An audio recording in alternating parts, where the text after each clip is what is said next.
ভালো হচ্ছে কিনা বলবে, সাবস্ক্রাইব করবে।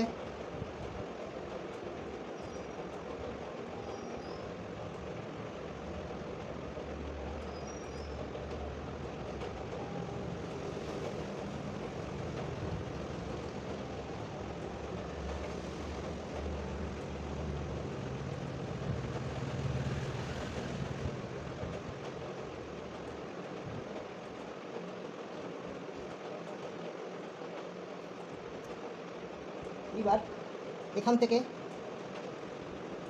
এই আসবে, এই আসবে। এইবার এই জায়গা থেকে হালকা করে আমি দাগ নিয়ে নেবো, এখান থেকে হালকা করে আমি দাগ দিয়ে নেবো। এইবার এখান থেকে এইরকম করে দাগগুলো মুছে দেবো পরে। এই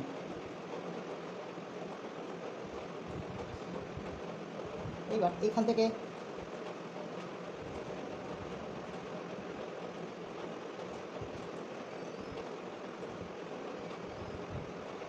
এখান থেকে এবার এখান থেকে এবার এখান থেকে একটা ডাল আসবে, ডাল, গাছের ডাল। তাহলে এইখান দিয়ে যাবে ময়ূরের পাটা, এখানে এখান দিয়ে গাছের ডালটা চলে যাবে, ময়ূরের পাটা এখান থেকে ঢুকে যাবে আর এখান থেকে এবার মাথায়। ঠিক আছে।